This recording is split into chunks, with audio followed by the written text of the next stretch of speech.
Praise the lord. దేవుని స్తోత్రం. ప్రియులారా, పరిశుద్ధ గ్రంథంలో నుంచి దేవుని యొక్క వాక్యాన్ని మనము విందాము. వాక్యం చదువుకుందాం. చూడండి, వాక్యంలో హెబ్రీయులకు రాసిన పత్రికలో కొద్ది నిమిషాలని జాగ్రత్తగా దేవుని మాటలు విందాం. మీరు మాటల మీద లక్ష్యం ఉంచండి. ఎందుకంటే పేతురు ఆ మాట చెప్పాడు, ఎవరైతే దేవుని వాక్యమందు లక్ష్యం ఉంచుతారో వారు మేలు పొందుతారు అని పేతురు రాసిన పత్రికలో.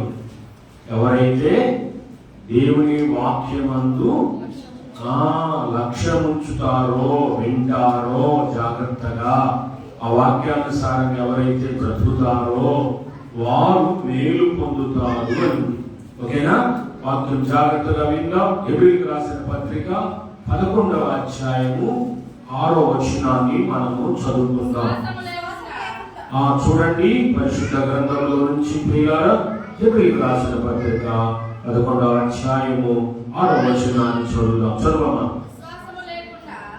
విశ్వాసము లేకుండా దేవునికి ఇష్టలై ఉండుట అసాధ్యం. చాలా అంతవరకు అవక్కలైన ఏముందంటే విశ్వాసము లేకుండా. ఈరోజు దేవుడు మనతో మాట్లాడుతున్న సబ్జెక్ట్ అది.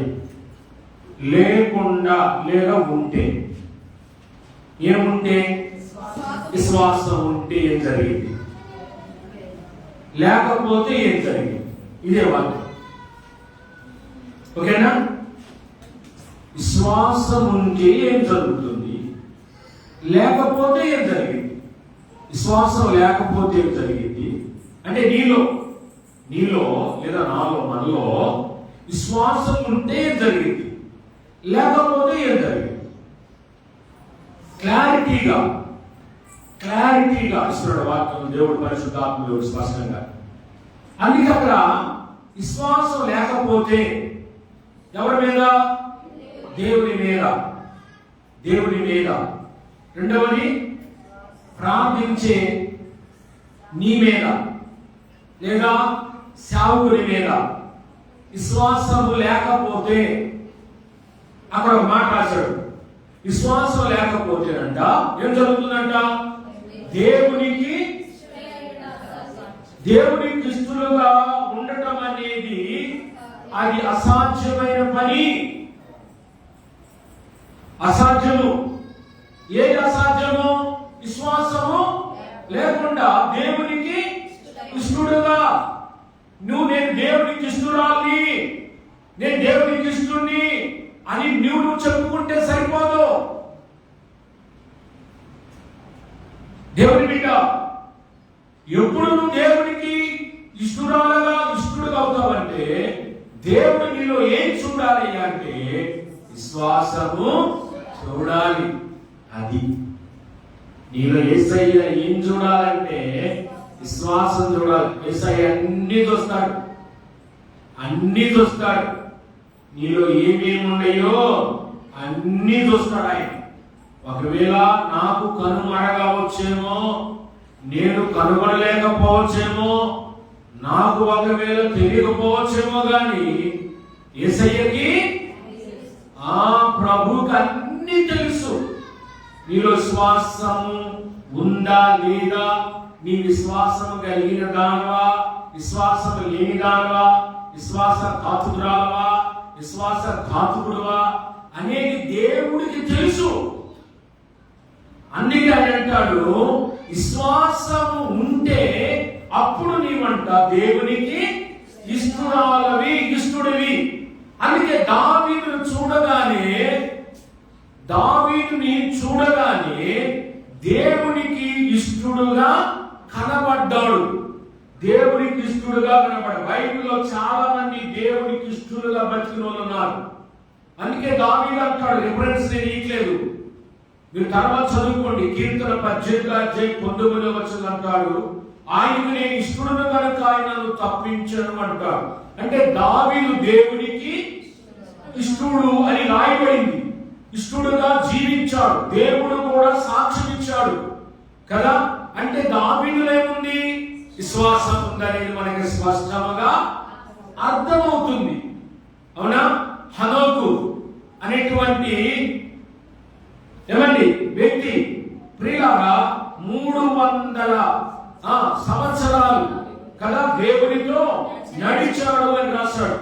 ఆయన కొనిపోబడక మునుపు, దేవుడు కొనిపోబడక మునుపు అంటే ఈ లోకంలో నుంచి పిలవక మునుపు దేవునికి ఇష్టడై ఉండేనని సాక్ష్యం పొందినని బైబిల్లో మనం చూస్తాం. ఆయన కూడా ఇష్టడుగా కనపడ్డాడు. ఎన్నాళ్ళు ఇష్టడుగా కనపడ్డాడు? ఒక 4 రోజులు కాదు, 1 సంవత్సరం కాదు, ఒక 2 సంవత్సరాలు కాదు. దేవునికి ఇష్టడుగా కనపడింది. ఎన్ని సంవత్సరాలు? 300 సంవత్సరాలు. అంటే అప్పుడు ఎక్కువ కాలం బతికేవాళ్ళు వాళ్ళు. అందువల్ల 300 సంవత్సరాలు దేవునికి ఇష్టడుగా ఉన్నాడు. ఓకేనా? దేవునికి ఇష్టలుగా ఉన్న వ్యక్తులు వాళ్ళు అందరూ చాలా మంది ఉన్నారు. మొర్దెకై దేవునికి ఇష్టడుగా బ్రతికాడు. మనుషులకి ఇష్టడుగా బ్రతికాడు. చాలా మందికి ఆయన ఇష్టడుగా బ్రతికాడు అని రాస్తున్నాడు ఎస్తేరు గ్రంథంలో. ఇలాగ చెప్పుకుంటూ పోతే అపోస్తలులు ఉన్నారు 12 మంది. దేవునికి వాళ్ళు జీవించినంత కాలము దేవునికి ఇష్టలుగా బ్రతికారు. ఇష్టలుగా బ్రతికారంటే వాళ్ళలో ఏముందని అర్థము? విశ్వాసం ఉందని అర్థం. బైబిల్లో కొందరు విశ్వాసాన్ని చూసినప్పుడు చాలా ఆశ్చర్యాన్ని కలిగిస్తుంది, చాలా ఆశ్చర్యం అనిపిస్తుంది. వీళ్ళలో ఇంత విశ్వాసం ఉందా అనిపించింది. అప్పుడు వాళ్ళు చూసినప్పుడు నీకు నాకు ఏమనిపించాలంటే నాలో కూడా ఇంత విశ్వాసం ఉందా అని అనిపించాలి. ఒకవేళ వాళ్ళలో ఉన్నంత విశ్వాసము ఒకవేళ నాలో నీలో మనలో లేకపోతే అప్పుడు ఏమని నువ్వు అడగాలా? ఏమడగాల? అయ్యా వాళ్ళ లాంటి విశ్వాసము ఇట్ట కూడా అడగవచ్చు కదా. బాగినండి, వాళ్ళంటి విశ్వాసం, వాళ్ళంటి విశ్వాసం నాకు దయచేయి నాయనా. ఎందుకంటే విశ్వాసం ఉంటేనే ఏదైనా కార్యం జరిగింది. ఆ విశ్వాసమే లేకపోతే ఏ కార్యము జరగదు, ఏ పని జరగదు, ఏ అద్భుతము జరగదు. అర్థమవుతుందా? అందుకే దేవుని బిడ్డల్లో విశ్వాసము ఉండాలి. ఎంత ఉండాలి? కేజీలు ఉండాలా? కేజీలు ఉండాలా? ఎంత చెప్పాడు యేసు ప్రభు? ఒరే భలే గుర్తు పెట్టుకున్నావే నువ్వు, రత్నకుమారి. ఇది కూడా కంట అవుతుంది సంఘంలో. రత్నకుమారి అంటే నాకు ఇష్టం అంటే అది కూడా కంట అవుతుంది. పద్మ అంటే నాకు ఇష్టం అంటే అది కూడా కంట అవుతుంది. ఏది కంటున్నా కంట లేకపోయినా ఒకటి మీరు నన్ను గుర్తించాలండి. విలియం పి నికోల్సన్ అనే దైవజనుడు వాక్యం చెప్పినప్పుడు కొందరు మెచ్చుకునే వాళ్ళంట, కొందరు తిట్టుకునే వాళ్ళంట. అర్థమైందా? కొందరు మెచ్చుకునే వాళ్ళంట. ఏమని? నా వాక్యం అద్భుతంగా చెప్పావు అని మెచ్చుకునే వాళ్ళు కొంతమంది ఉంటే, కొంతమంది తిట్టుకునే వాళ్ళు కొంతమంది ఉన్నారు. అందుకని నికోల్సన్ గారు, విలియం పి నికోల్సన్ గారు అనే దైవజనుడు వాళ్ళు మెచ్చుకుంటున్నారు కాదని తృప్తి చెందలేదు, లేదా వీళ్ళు తిట్టుకుంటున్నారని బాధను పడలేదు. కాబట్టి ఉన్నట్టు వాక్యం చెప్పడం ఇట్స్ మై రెస్పాన్సిబిలిటీ. అది నా బాధ్యత. ఏమండి? మీకు హృదయంలోకి నొచ్చుకోకపోయినా ఉన్నట్టు చెప్పడం నా బాధ్యత. కాబట్టి మీ దేవుని బిడ్డలారా,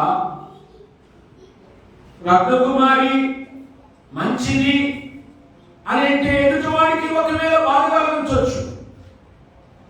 ఏమండి? ఇదిగో రాణి ఇప్పుడు చక్కగా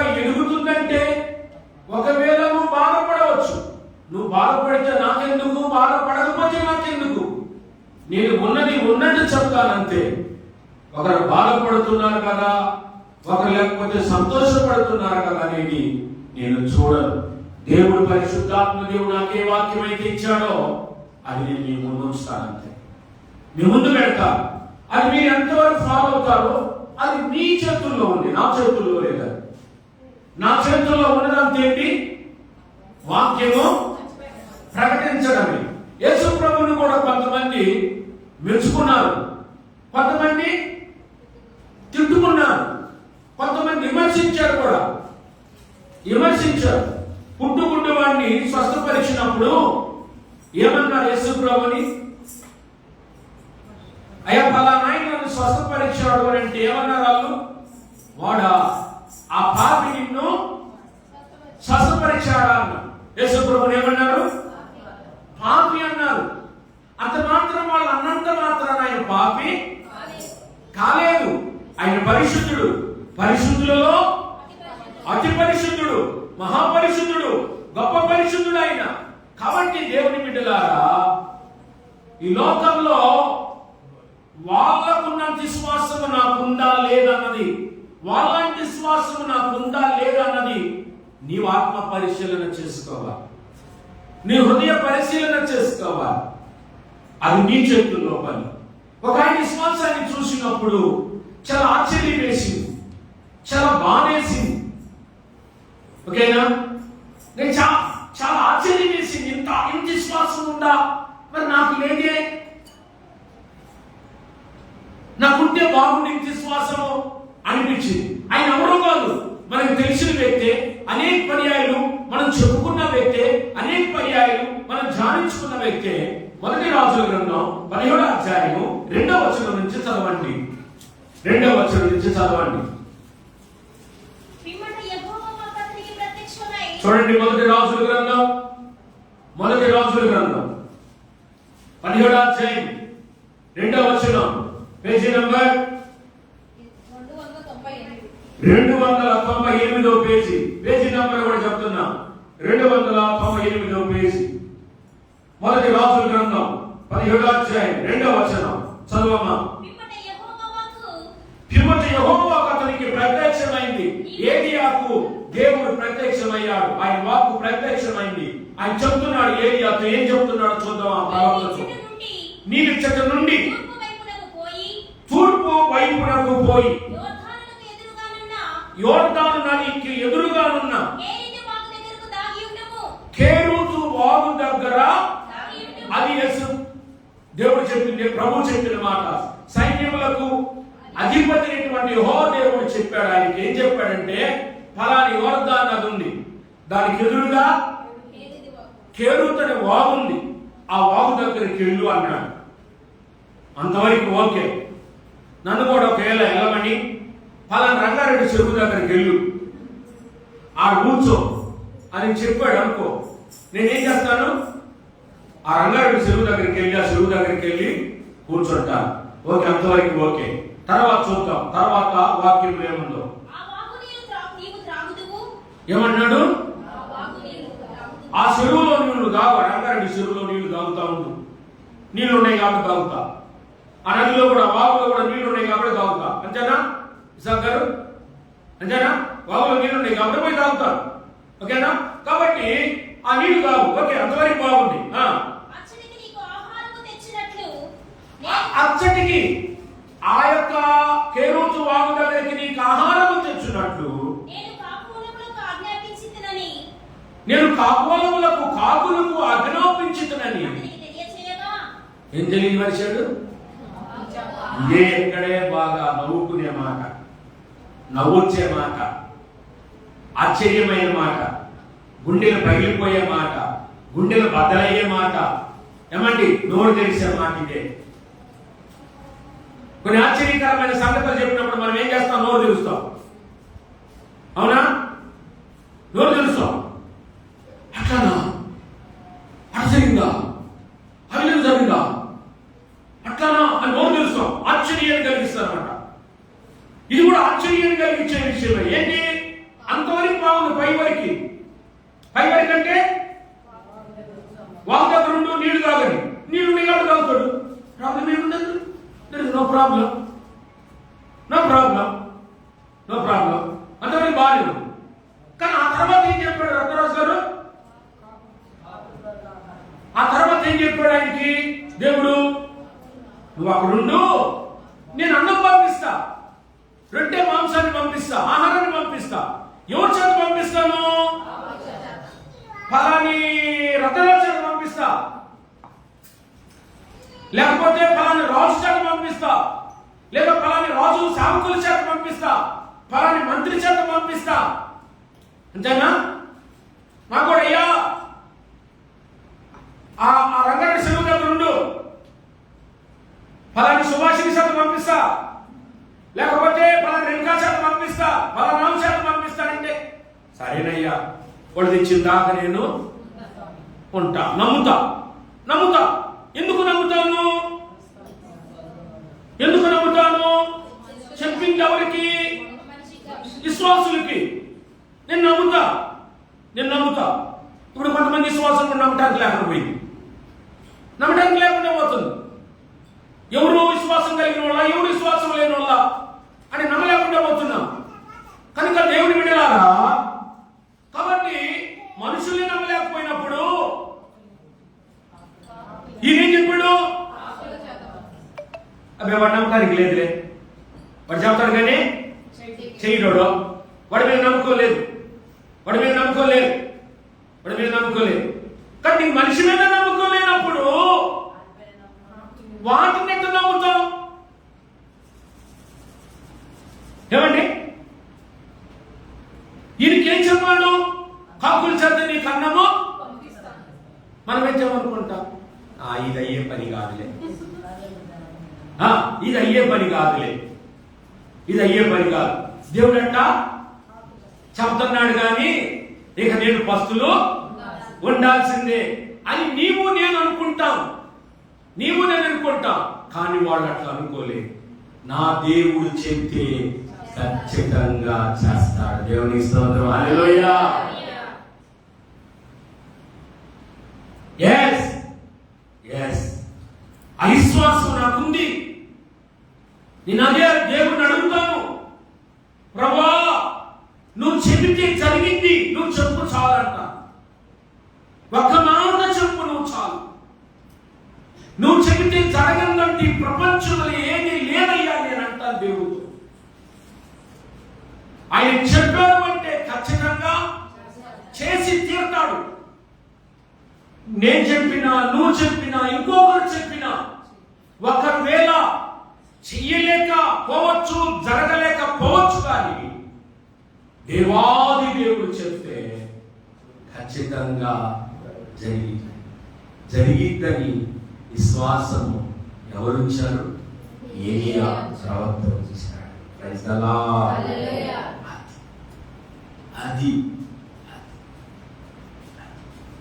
కాబట్టి నా దేవుడు నాకు ఖచ్చితంగా ఇదిగో పంపిస్తాడు అనేటువంటి విశ్వాసము ఏలియా ప్రవక్తలో ఉంది. కాబట్టి చెప్పిన మాట బట్టి ఆయన బయలుదేరాడు. బయలుదేరాడు. ఇన్నాళ్ళు నన్ను నడిపించింది దేవుని మీద నాకున్న విశ్వాసమేనండి. ఈ రోజుకి స్టిల్ నా విశ్వాసమే నన్ను నడిపిస్తుంది, నా విశ్వాసమే నన్ను బ్రతికిస్తుంది, నా విశ్వాసమే నా ద్వారా దేవుడు అద్భుత కార్యాలను జరిగిస్తున్నాడు. దేవుని బిడ్డ అర్థం చేసుకోండి. కాబట్టి విశ్వాసము, అలాగే ఏలియా విశ్వాసం ఉంచాడు, దేవునికి ఇష్టడయ్యాడు. విశ్వాసం ఉంచాడు, దేవునికి ఇష్టడయ్యాడు. కాబట్టి మోషే ఎవరి మీద విశ్వాసం ఉంచాలి? నువ్వు దేవుడి మీద. ఏ విశ్వాసం ఉంచాలి? దేవుడు నన్ను స్వస్థపరుస్తాడు, దేవుడు నన్ను స్వస్థపరుస్తాడు విశ్వాసం ఉంచాలి. ఏలియా కటి విశ్వాసం. నా దేవుడు చెప్పాడు, కాకుల చేతే కాదు, అవసరమైతే మీ ఐడియా ప్రకారం చెప్పండి, నాకు వచ్చిన ఐడియా నేను చెప్తాను. కాకులు చాచే కాదు, అవసరమైతే నా దేవుడు పిచుకుల ద్వారైనా పంపించగలుగుతాడు. ఎవరైనా చెట్టి వీడియో లైవ్ వింటున్నారు కదా, ఎవరైనా బతికించే ఊరుకో ఫాస్ట్ గారిని పది దారుణంగా చెప్తారు. పిచుకులు చాకు కూడా పంపుతారు. కాకులు చాకు పంపినాడు, పిచుకులు చాకు ఎందుకు పంపలేడు? విశ్వాసం అంటే విశ్వాసము, ఫెయిత్ అంటే అక్కడ ఫెయిత్ లేకపోతే నీవు ఈ అద్భుతాన్ని చూడలేవు. అయ్యా కాకులు చేత పంపుతావు నాకు ఆహారము, నిజం వచ్చేయ్యా నా దగ్గరికి, అవి తీసుకొచ్చేయ్యా. అందులో వాడి చేత ఏం పంపిస్తానన్నాడు? రొట్టె మాంసం. అంటే కాకులకి పద్మ బలి ఇష్టం, ఇష్టంలో బలిష్టమయ్యి కదా. మరి అవి తెచ్చే నాకు తెచ్చి పెడతాయి అయ్యా, ఎక్కడి నుంచి తెచ్చి పెడతాయి అయ్యా, వాటికి ఎవరిస్తారయ్యా, ఎక్కడి నుంచి తెస్తాయి అయ్యా? ఎన్ని ప్రశ్నలు ఏలియా దేవుణ్ణి అడగలేదు. చెప్పాడు, వెళ్ళాడు, విశ్వాసంగా దేవుడు కార్యం చేశాడు. ఆ తర్వాత కొద్ది రోజుల తర్వాత పిల్లరా ఆ కేరుతు వాగు ఎండిపోయింది, నీళ్ళు ఎండిపోయింది. అప్పుడు తర్వాత మళ్ళా 8వ వచనంలోకి వచ్చేసరికి మరొక అద్భుతం అక్కడ దేవుడు చేస్తున్నాడు. అక్కడ ఒక మరొక విశ్వాస కార్యం దేవుడు చేస్తున్నాడు. చూడండి, అంతటా యెహోవా వాక్కు మళ్ళీ రెండోసారి, అది ఒకసారి చెప్పాడు, ఇంకొకసారి ఇంకొక విషయం చెప్తున్నాడు ఆయన. ఆ విషయమే అప్పుడు పరిచే విషయం. ఏది? కాకుల చేత ఆహారం పంపించడం అనేది అదే హృదయాన్ని అప్పుడు పరిచే విషయము. ఇంకొకటి చెప్తున్నాడు ఆయన. ఏమని చెప్తున్నాడు? ఇంకొకటి, ఒక సీదోను పట్టణ సంబంధమైన ఏ ఊరికి పోమన్నాడు? సారేపతని ఊరికి పో, అచ్చటుండు, నిన్ను పోషించడానికి. ఎవరికి చెప్పాడంట ఈ మాట? ఎవరికి చెప్తున్నాడు? బాగేనండి, మైండ్ ఏడ పెట్టండి, బాగేనండి. ఇవి చాలా ఆశ్చర్యంగా ఉన్నాయి. ఒకటేమో అది చెప్పాడు, రెండో విషయం ఏం చెప్తున్నాడు? ఒక ఊరుంది, ఆ ఊరుకు పో అన్నాడు. ఆ ఊరి పేరు ఏం చెప్పాడు? సారేపతని ఊరికి పో. అక్కడ ఒక ఆమె ఉంటుంది, ఆ పేరు ఆయన విధవరాలని చెప్పాడు. ఏం చెప్పాడు?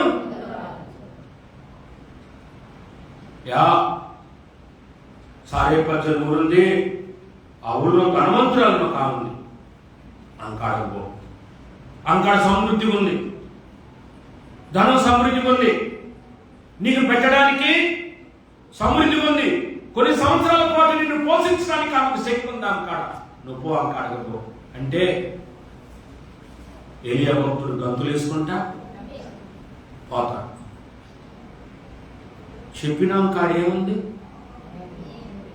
మీరు చెప్పండి, మీరు ఏముందా? ఏముంది అంకాడ? అమ్మాయి సురేఖ ఏముందమ్మా చెప్పండి. కొద్దిగా పిండి అట్ట చెప్పకూడదు, ఇంకా బాగా చెప్పాలా. నాకు నా బిడ్డకి ఈ పూటకి మాత్రమే ఉంది, అది చెప్పాలి. ఈ పూటకే ఉంది, ఈ పూటకే, ఒక్క పూటకు నా కాడకి పంపుతున్నాడు. What a wonderful God. మామూలు దేవుడు అనుకుంటున్నారు, మామూలు దేవుడు అనుకుంటున్నారు. ఒక సేవకుని పోషించడానికి ఇంతమంది అవసరంలా, అది కూడా ఏమీ లేని ఆమెను ఒక పూటకే ఉందానికి.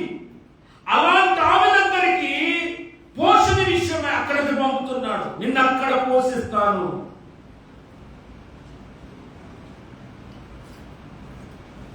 చూడండి ఎంత ఆశ్చర్యకరమైన విషయాలు, ఎంత అద్భుతకరమైన విషయాలు. దావీదు, వింటున్నావయ్యా? వాక్యం వింటున్నావా? జాగ్రత్త వినయ్యా. ప్రార్థన చేసుకుంటున్నావు రోజు మోకరించి? చేసుకోవట్లా? చేసుకోవాలయ్యా, ప్రార్థన చేసుకోవాలి బాగా రోజు. ప్రార్థన చేసుకోండి రోజు. రేపు ఆదివారం వచ్చినప్పుడు అడుగుతా, ప్రార్థన చేసుకున్నావంటే ఇప్పుడు చేసుకోవట్లేదు చెప్పి, నువ్వే మళ్ళీ వచ్చే వారానికి చేసుకుంటున్నానయ్యా అని చెప్పాలి. ఓకేనా? చూడండి, ఆశ్చర్యమైన విషయాలు ఇవి. ఒక సేవకుడిని పోషించడానికి మనం సంఘమంతా కలిసినా ఏమైపోతున్నాం? ఇబ్బంది పడిపోతున్నాం. దేవుడు క్రెడిట్ అక్కడ కనపడుతుంది, దేవుని యొక్క గ్రేట్నెస్ అక్కడ కనపడుతుంది, దేవుని యొక్క గొప్పతనం అక్కడ కనపడుతుంది. అంతేకాదు, ఏలియా యొక్క విశ్వాసం అక్కడ కనపడుతుంది. ఆమె దగ్గరికి వెళ్ళు, నువ్వు ఆమె దగ్గరికి వెళ్ళి ఆమె దగ్గరే ఉండు. తెలుసా ఎంత దూరం నుంచి ఎంత దూరం వెళ్ళాలో తెలుసా? ఇప్పుడు ఆయన ఎక్కడ ఉంది? కేరుతు బాగు దగ్గర. ఎడనడమా వెళ్ళమంది ఎక్కడికి? ఆ ఊరికి వెళ్ళమన్నాడు. ఈ వాగు నుంచి ఆ ఊరికి ఎంత దూరమో తెలుసా? ఎంత దూరమో తెలుసా? తెలిసే చెప్పండి, తెలియదండి తెలియదండి. తెలియదు మాకు, గుర్తు లేదు. కొన్నిసారి చెప్పేందుకు గుర్తు లేదు. అవి గుర్తుండవులే, తిట్టిని మాత్రం కదా గుర్తుంటాయి. తిట్టిని గుర్తుంటాయి కదా, తిట్టిని గుర్తుంటాయి, అన్నయ్య గుర్తుంటాయి కదా. ఈ అన్ని 100 కిలోమీటర్ల దూరం. ఎన్ని కిలోమీటర్లు? 100 కిలోమీటర్లు. ఒంగోలు నుంచి దాదాపు గుంటూరు పట్టణం. 100 కిలోమీటర్ల, 100 మైళ్ళు. 100 మైళ్ళు, సారీ. ఎందుకంటే పాస్టర్లో వెళ్ళినారనుకో, పాస్టర్ తప్పు చెప్పాడు అంట. తెలుసా? అది తప్పు చెప్పను, వాక్యం తప్పు చెప్పను. ఎందుకంటే బైబిల్ భాష చదువుకుంటాను కాబట్టి, బైబిల్ నాకు తెలుసు. మన కాదు చెప్తుంది, యేసు ప్రభు చేసిన పాపాలన్నంట, అందుకంటే ఆయన సిలువేసిందని చెప్తాను. సరే అటు చెప్పింది అనుకో, మళ్ళీ సరి చేస్తుందా? వాళ్ళు దానికి కామెంట్ పెట్టారు. ఆ భాషలో చెప్తుంది, యేసు ప్రభు చేసిన పాపాలన్నంటే, యేసు ప్రభు పాపాలు చేశాడా? అయ్యో, ఆయన పాపాలు చేసినోడు కాదు. పాపాలు చేసిన మనల్ని పరిశుద్ధులుగా మార్చడానికి వచ్చిన పరిశుద్ధుడైన ఆయన పాపుల్లో చేరక ప్రత్యేకంగా ఉన్నవాడు. పాపులను పరిశుద్ధులుగా మార్చడానికి వచ్చింది. ఆమె చెప్పింది. అట్లా చెప్తున్నారు, అలాగే చెప్తున్నారు. చాలా మంది తప్పులు చెప్తున్నారు. బైబిల్ చదివితేగా. కనుక దేవుని బిడ్డలారా, 100 మైళ్ళు దూరం. ఎన్ని మైళ్ళు? బాబోయ్, 100 మైళ్ళు వెళ్ళాల. ఎవరి దగ్గరికి? పోనీ ఉన్నాం కాడ కన్నైతే కాడ బాగుందరా, పోయి నేను బాగా తెచ్చుకుందును. గెహాజీ నైమాన్ కాడికి వెళ్ళాడంటే నైమాన్ కాడ బాగా ఉంది కాబట్టి పరిగెత్తాడు రథం వెంట తెచ్చుకోవడానికి. ఈయన పోయి ఆమె కాడ పోయి ఏం తెచ్చుకుంటాడు? తెచ్చుకోవడానికి ఆమెకే. అలాంటి ఆమె కాడికి వెళ్ళి నువ్వు ఉండాలి. అంటే వండర్ఫుల్ ఫెయిత్ ఏలియాది. He was a very faithful prophet.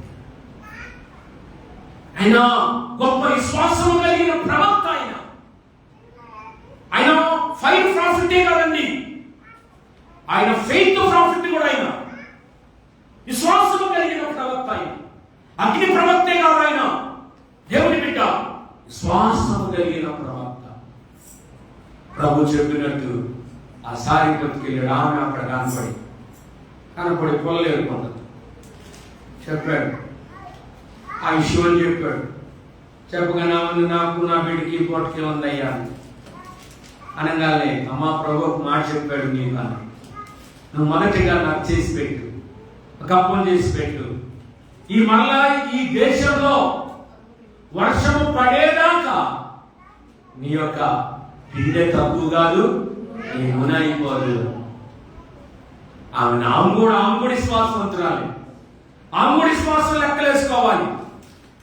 ఓహో అట్లానయ్యా, అట్లానా, నీకు పెడితే నాకు నూరత్తులు వచ్చుద్దా? ఇది నేను 3.5 సంవత్సరాలు తిరిగి బ్రతకగలుగుతామా మన ముగ్గురిని అని ఆమె కూడా సూచించింది. చౌకుని చేస్తే నాకు ఆశీర్వాదం రెట్టింపైందని ఆమె కూడా విశ్వాసం వచ్చింది. విశ్వాసం నుంచి ఆమె కూడా చేసింది. అట్లా అలాగ చేయటం వల్ల ఆ విశ్వాసాన్ని బట్టి ఆడ అద్భుత కార్యము జరిగింది. ఏంటి అక్కడ జరిగిన అద్భుత కార్యము? 3.5 సంవత్సరాలు వర్షం పడకపోయినా ఆ కరువులో కూడా వాళ్ళు ముగ్గురు పోషించబడ్డారు. దేవుని స్తోత్రం. చూడు ఎంత గొప్ప దేవుడు, ఎంత గొప్ప ప్రవక్త. విశ్వాసం అండి, మా విశ్వాసం అదే, మా విశ్వాసం, నా విశ్వాసం అదే. ఎప్పటికైనా నేను అనుకున్న టార్గెట్ నేను రీచ్ అవుతాను. ఏమండి, ట్రైన్ అన్న తర్వాత చెప్పండి, ట్రైన్ అన్న తర్వాత అవిగైలో ఎక్కుతుంటారు, దిగుతుంటారు. అవునా? ట్రైన్ అన్న తర్వాత సామ్రాజ్యమక ఎక్కుతుంటారు, దిగుతుంటారు. సంఘం అన్న తర్వాత వస్తుంటారు, పోతుంటారు. నిలబడే వాళ్ళు, స్థిరంగా నిలబడే వాళ్ళు కొద్దిమంది. స్థిరంగా నిలబడే వాళ్ళు ఆటుపోట్లు, దెబ్బలు, శ్రమలు, హింసలు, బాధలు తట్టుకొని నిలబడగలిగిన వాళ్ళే కొంతమంది. శివుడిగా వచ్చే వాళ్ళు కొంతమంది. కాబట్టి దేవుని బిడ్డ, నాకు ఒక ఫెయిత్ ఉంది. నేను ఒక సాక్ష్యాన్ని నేను చదివాను. బాగినండి చెప్తా, బాగినండి సాక్ష్యం చెప్పి ముందుకెళ్తా. ఆయన పేరు జాన్ బ్యానీ. వృద్ధుడు. వాళ్ళ భార్య భర్త వృద్ధులు, ముసలు. వాళ్ళు ఏ వ్యాపారం చేస్తారంటే బొగ్గు వ్యాపారం చేసి ఆ బొగ్గు వ్యాపారాన్ని చేసుకుంటూ బతుకుతున్నారు. వాళ్ళు ఎక్కడుండే వాళ్ళంటే అమెరికా దేశంలో ప్రియారా వాషింగ్టన్ అనే దగ్గర ఒక కొండ దగ్గర, కొండపై ఇప్పుడు మనం కొండపైన ఉన్నట్టే లెక్క. ఒకేదాన్ని చెప్పాలంటే మనం కొండ మీద ఉన్నట్టే మన ఇల్లు. అట్లాగా వాళ్ళకి ఎత్తైన కొండ మీద ఇల్లు కట్టుకొని వాళ్ళ భార్య భర్తలు అక్కడే ఉంటున్నారు. కింద ఒక 10 కిలోమీటర్లకి కింద 10 కిలోమీటర్లు ఆ ప్రజలు ఉంటారు. కింద గ్రామం ఉంది. వాళ్ళు ఎందుకు ఆ కొండ మీద కట్టుకున్నారు? అక్కడ వాళ్ళు ఆ వ్యాపారం చేసుకుంటూ బ్రతుకుతున్నారు. ఇది జరిగిన సంవత్సరం కూడా చెప్తాను. ఇది ఇప్పుడు జరిగింది కాదని. అది ఎప్పుడంటే 1874 సంవత్సరం జరిగిన ఒక చిన్న సాక్ష్యం. అయితే ఆ 1874 సంవత్సరం, ఆ సంవత్సరము అమెరికాలో అప్పుడప్పుడు మంచు తుఫాన్లు వస్తాయి. ఏ తుఫాన్లు? మంచు తుఫాన్. మనకి మంచు తుఫాన్ ఇంతవరకు రాదు. అసలు మామూలు తుఫానే మన ఇంతవరకు రాదు. అర్థమైందా? అమెరికాలో అప్పుడప్పుడు మంచు తుఫాన్లు వస్తాయి. బాగినండి మంచు తుఫాన్లు వస్తాయి అక్కడ. అయితే వీళ్ళు ఈ వృద్ధ దంపతులు ఏం చేశారంటే ఆ తుఫానుకి వీళ్ళు ఆహారాన్ని సిద్ధపరచుకోలేదు. అంటే అది 2 రోజులు ఉంటుందిలే అన్నట్టున్నారు వాళ్ళు.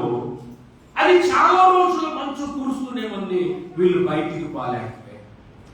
అలా ఒక 10 రోజులు వాళ్ళకున్న సరుకులు అయిపోయినాయి. వాళ్ళు ఆ 10 రోజుల దాకా వాడుకున్నారు, ఇంకా లేవు. ఆ వృద్ధ దంపతులు ఏం చేస్తున్నారంటే ప్రార్థన చేస్తున్నారు. మా సరుకులు అయిపోయినాయి, మాకు తినడానికి లేవు అని చెప్పి ప్రార్థన చేస్తున్నారు. బాగా ఒక రాత్రి ఆ కొండ కింద ఉన్న గ్రామంలో, ఆయన పేరు బ్రౌన్ గారు, డికెన్ బ్రౌన్ గారు, ఆయన బాగా నిద్రపోతా ఉన్నాడు. నిద్రపోతున్నప్పుడు ఆయనకు ఒక స్వరం వినపడింది. మిస్టర్ బ్రౌన్, నువ్వు వెళ్ళి జాన్ గారికి ఆహారం ఇచ్చిరా అనే స్వరం వినపడింది. రాత్రి బాగా నిద్రపోతున్నాడు, స్వరం ఏర్పడింది. ఒక్కరు ఒలిగిపడి లేచాడు. లేచి భార్య తప్పాడు. నువ్వు నన్ను పిలిచావా? మంది ఇంత నిద్రపోతుంటే, ఇంత నిద్రలో నేను ఈ నెట్ట పిలిచాను. పండుకో, ఏదో కలగనట్టున్నా, పండుకో, నిద్రపో అని చెప్పింది భార్య. మళ్ళా పడుకున్నాడు ఆయన. మళ్ళా సెకండ్ టైం కూడా అదే స్వరము, మిస్టర్ బ్రౌన్, జాన్కి ఆహారాన్ని తీసుకెళ్ళు అని మళ్ళా రెండోసారి ఇల్లుకి వచ్చింది. విన్నాడు. మళ్ళీ వీటికి పడేసాడు. మళ్ళా భార్యని అడిగి, ఏంటి నువ్వు నన్ను పిలిచావా, లేపేవా, కట్టేవా? లేదా వీటిని పిలవలేదు. సరే అమంది, 5 పేడకల్లా పడుకో ప్రశాంతంగా అన్నాను. మళ్ళా పడుకుంటానేసి మూడోసారి మిస్టర్ బ్రౌన్ చాలా ఆహారం తీసుకెళ్ళాడు. అప్పుడు 3సారి వేసామని అడిగాడు, ఇక్కడ జాన్ అనేటువంటి ఆయన ఎవరైనా ఉన్నారా అని అడిగాడు. అప్పుడు ఆమె కొద్దిగా భయం పెట్టి ఆలోచించి 10 నిమిషాలు కంది, అయ్యా జాన్ బ్యారీ అనేటువంటి ఆయన కొండ మీద ఉన్నాడు, వృద్ధ దంపతులు వాళ్ళు అని చెప్పి, ఓహో ఆయన అట్టయితే దేవుడు నన్ను ఆహారం తీసుకెళ్ళమంటాడు ఆయనకి అని చెప్పేసి అప్పటికప్పుడు లేచి భార్యను ఆహారం తయారు చేయించి వీళ్ళారా గొర్రెబండి కట్టుకొని బయలుదేరాడు. ఆహారం వీటానికి మంచుతో మంచు పడుతుంది. ఆ కొండ మీదకి వెళ్ళాలంటే 2 గంటలు పట్టిద్దంట. ఏది మామూలుగా అయితే ఎండాకాలం అయితే 2 గంటలు పట్టిద్దంట. ఆ కొండ మీద వెళ్ళడానికి ఆయనకి 5 గంటలు పట్టింది. ఎందుకంటే తుఫాన్, మంచు తుఫాన్. గుర్ర బండి కట్టుకొని వెళ్ళిపోయాడు. వెళ్తుంటే వాళ్ళు లోన ప్రార్థన చేస్తా ఉన్నాడు. అప్పుడు తలుపు తట్టాడు. తలుపు కడితే జాన్ గారు తలుపు తీశాడు. యా, ఇదిగో దేవుడు మీకు ఆహారం సిద్ధపరిచి ఇవ్వమన్నాడు, ఇదిగో సిద్ధపరిచి తీసుకొని వచ్చాను.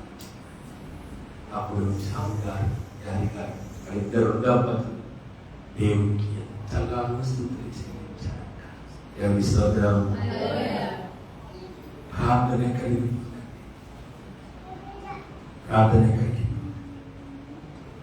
నా ప్రార్థన ఎక్కడికి పోదు. నా ప్రార్థన ఎక్కడికి పోదు. 24 hours